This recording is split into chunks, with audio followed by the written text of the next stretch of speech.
Yes, people, welcome back to the 1894 for a City versus United Manchester derby preview. Now, this time, with the sheer magnitude of this game, we thought we'd bring back the opposition fan views. We haven't done one of these since last time we played United, but this time, I think we have the perfect man for the occasion. Someone many of you will recognise from shows like the Big Six Show. He's been on Don Robbie, his own channel's popping off, Mr. Saeed TV. Before we talk about the derby, it's been a rough few weeks. How are you getting on, mate? Recovering. But what a better way? What a better way to kind of, get over it, get over the hangover, and officially kick off a good feel factor at the end of the season than the derby day. At your ground, we've done it twice. I was there the last time in 2019, the last time we had a derby before the whole lockdown situation. So yeah, you know what, man? This could be make or break for both teams. I think this is the biggest derby, I would say, since the last time when you were about to win the league at your ground. Yeah. I was going to say, are you? I know Liverpool are just up our arses now for the title. Are you low key hoping that we beat you just so Liverpool don't get that 20th title? Yes. Everyone keeps asking me this question, and you know what it is here. Like, I don't want to answer it.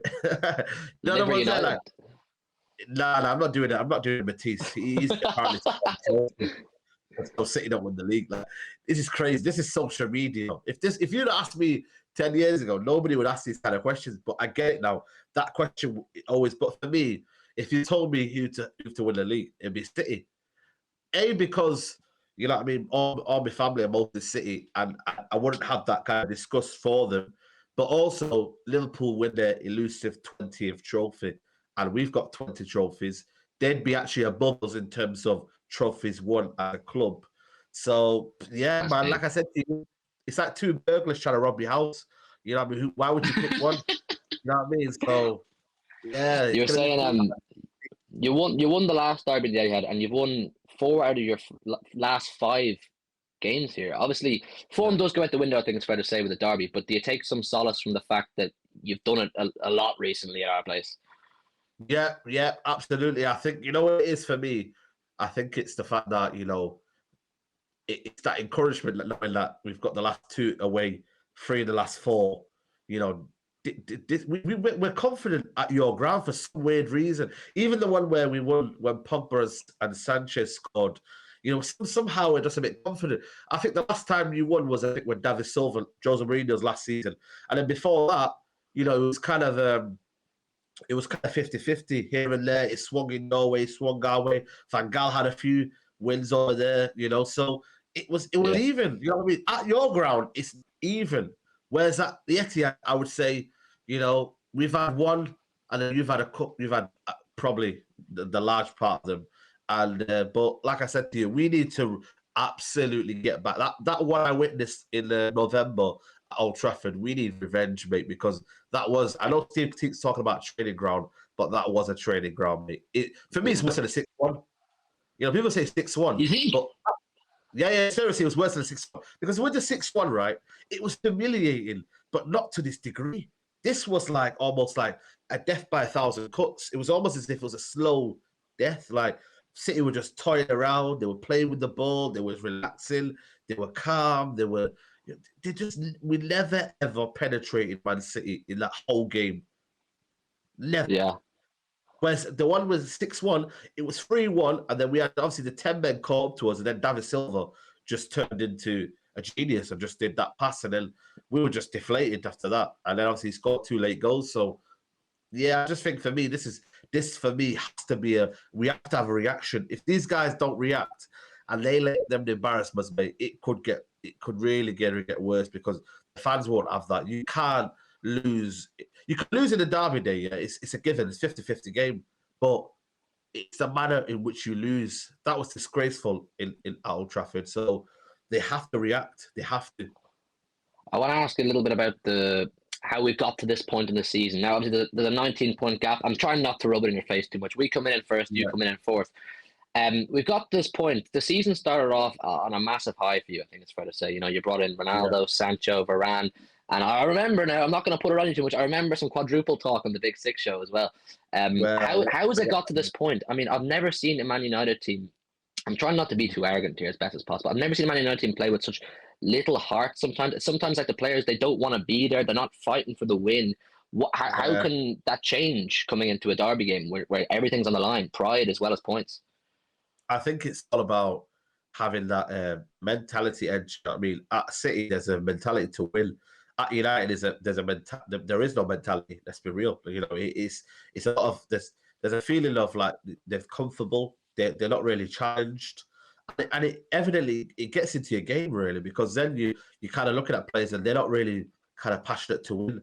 They're not really kind of ambitious to win. They're just almost like coasting around and just like almost just chilling out. And I think that what gets you is like also they can't live up to expectations. You know, there's certain players that rise up to expectations. They rise up to the challenge. These guys just don't have it, and I think we do need a lot of leaders. We just need a kind of look at this team and just be like, you know what? Let's just forget like the easy choice in Ronaldo, because it was an easy choice. Let's get him quick fix. I mean, let's just try and sort something out, and we can get a few goals out of him, nostalgia. But it hasn't worked out, and as a result, Ollie lost his job. You know what I mean, by obviously not getting the results. And now we're starting to pick up on Ralph Ragnick. It's just that we can't finish our chances. But nobody remembers that. Nobody remembers you playing pretty football and then not getting the results. Nobody. You've got to get the results with it, and you've got to get top four minimal. So this is a big game, for us in terms of salvaging the season. We have to salvage the season. If we don't, we're going to look like absolute muppets. Not getting top four is minimal. And then you guys are going to sing that song that you always sing about you play on a Wednesday night. And then, you know what I mean? Like, it's kind of, them kind of little things for me is quite embarrassing, because, we shouldn't be playing on a Thursday night. We shouldn't. Man United should be in the elitist competitions. But maybe our downfall is the fact that we have kind of neglected the football club. Whereas you guys, I was there at the Etihad, and you did have Torres fans. I was there today, but I know, yeah. But like I said to you, in a way, it can be a good thing, because it shows you now that Man City are the talk of the town. Maybe Man City are that club where teams are now coming to celebrate and to kind of be part of that success, be part of that new generation. Because in the other side of Manchester, not many kids now are aspiring to be United fans. They're all aspiring to be Man City fans. So you guys have got it right now. It's whether you take advantage of it with Chelsea's ownership and Liverpool, FSG. You could really dominate for the next 10 years easily. Oh, I hope so, man. I really hope so. But on the Ronaldo thing, obviously, City United game, I can't not touch on Ronaldo, seeing as we made a lot of content on our channel. We were excited. I can't lie. I was excited for this guy to come in. It would have been a great joke. We've stole your legend. He's going to win silverware with us, hopefully. I just want to get your thoughts on how you think that whole transfer has worked out. He hasn't scored in his last, I think, 10 league games. He's struggling a little bit. He looks frustrated. Can he have an impact on this game, basically? And what are your thoughts on basically signing him in general? Yeah. Like you said, he's got one goal in 10 games. Very, very bad, for a striker of his caliber. But for me, like I said, it was a glamour signing. It was something that I got sucked into, because there was a feeling that Man City were interested in him. Not that we're going to buy him, but interested in him. And United just couldn't handle that. And they couldn't be that club that missed out on getting Ronaldo. And if City had got him, that would have been crazy to think that he'd gone to City knowing that what he did at United. They just couldn't let it happen. And they got sucked in. Maybe City didn't want him, but they got sucked in, A, by the news, and B, by the hype that was around at that time. And then they went in for him. And obviously, we've been played. Let's be real. We have been played, because it's not the Ronaldo of old. It's not the Ronaldo that we kind of once thought. He's not quick anymore. And would I say it's a hindrance? No, but again, it's not the solution. It's not the answer. Maybe that can be a hindrance more. That if you're not providing anything and you're almost kind of just up there, and you can't facilitate what we need, then it does become a hindrance. So, like I said to you, for me, like I said to you, it's not the biggest problem, but it's kind of sad to see the way he's kind of like fizzled out, and his body just isn't coping anymore. He's got the physique, but the feet aren't there anymore. It really, really isn't. That's what he relied on: his feet, his pace, his movement. All of them things he relied on, and he doesn't have it anymore. That's brutal honesty. Is he someone that you would like to see in the squad next season, or is it a finished scenario for you?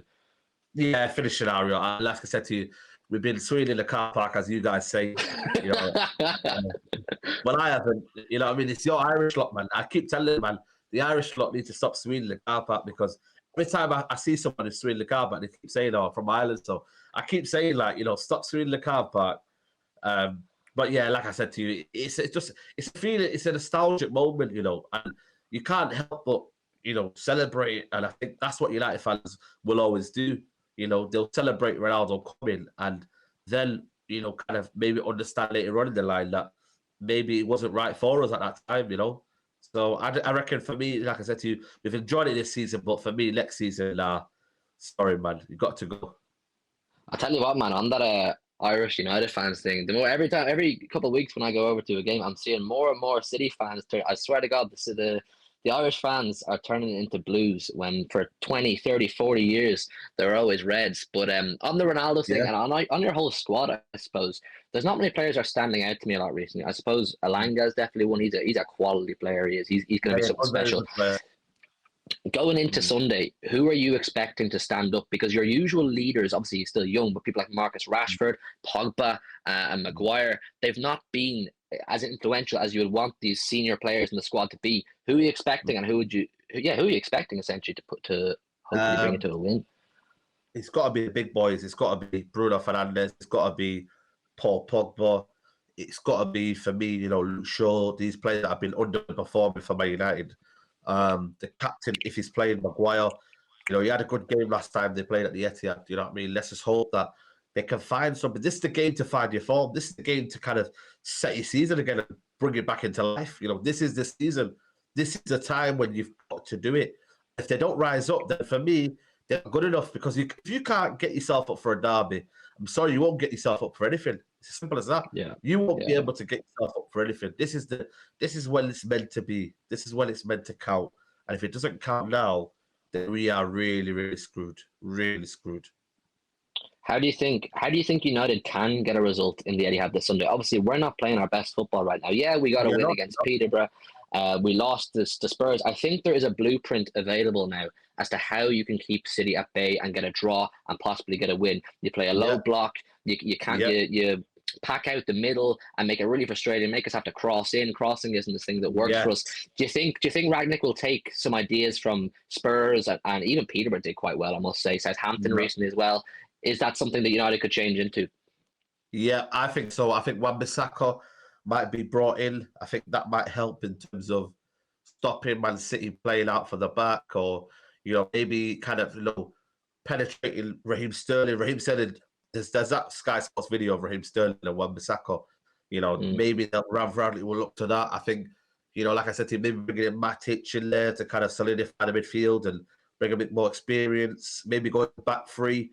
So there's like a lot of stuff that we can do, and it has worked against City. We've done it countless times. It has worked. Dan James against Angelino. That was for me a surprise one. Could it be Elanga versus Cancelo? You don't know, do you? So let's just hope there's that key battles. But I think the big boys have to step up, and that's where we can hurt you guys. If you can get them little things here and there, and it frustrates you, then we can get into like the 30th minute 0-0, and then it goes into halftime, 60 minutes. Then we nick a goal, and then it's panic stations for you lot. I always find that if we don't score the first goal, or a team keeps us out at 0-0 for as long as possible, we start to get nervous. We start to feel we're running out of ideas, especially in that Spurs game, and even Peterborough to an extent. I must say, I keep giving them credit because they did a fantastic job. Do you think you've caught City at possibly a good time to get a result? Yeah, and I think it would kick. Again, form goes out the window, and form. This is a big one. They'll look at this game and they'll look at the hurts, Man United. They really will, and I think we'll be just there in case Man City decide to just have an off day, and I think we'll be there in around there to kind of, because the pressure's on City to win this one. They're chasing the derby. We're chasing top four. We've got our own pressures, but not to the pressures of Man City. They're chasing a big one, and especially against Liverpool on their coattails. We've just got to be there to kind of pounce on that. And whether United pounce on that is a different story, isn't it? Do you think a result in the Etihad for you this weekend would kickstart maybe a bit of a run and get you really back into the top four race? I know Arsenal have a few games in hand as well, so it's a bit sticky for you right now. Three games in hand. It's a big one, man. We lose this one. Arsenal at Watford, they've got the ascendancy. We're out the top four. Simple.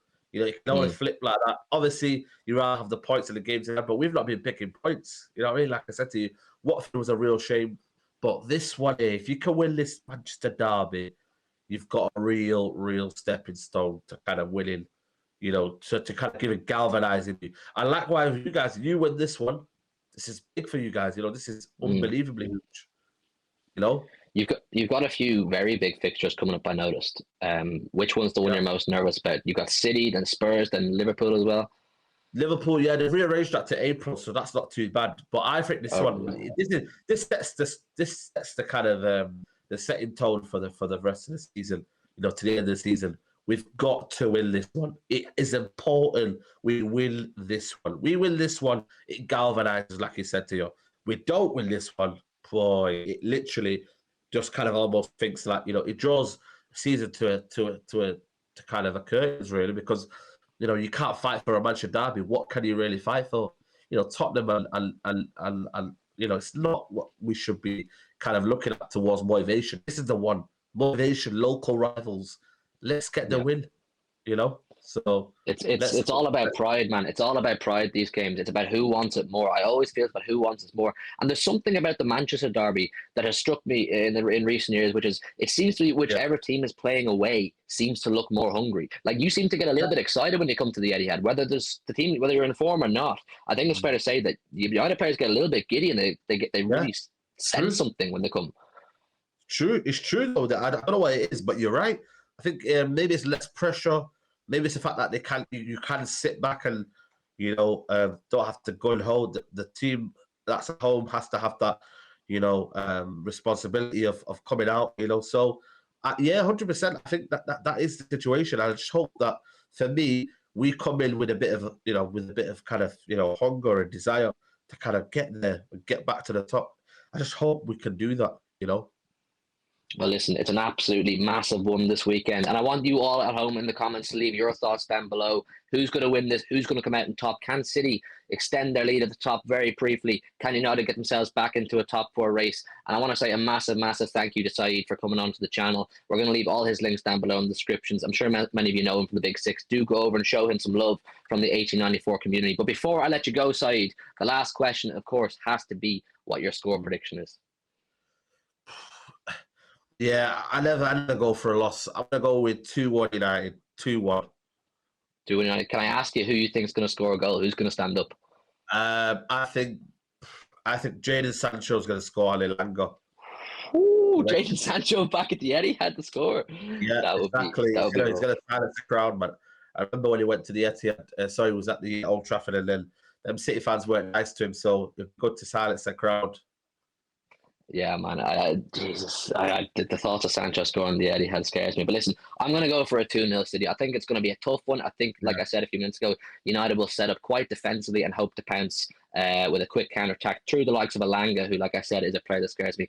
2-0 from me. 2-1 United win for Saeed. Massive thank you to all of you for watching. If you could do me two little favors before you click off, is hit the like button and hit the subscribe button. We're 150 subs off 2,000 subs. It would be a massive achievement to help us get there. We would really appreciate it. Thanks very much for watching and good night. God bless.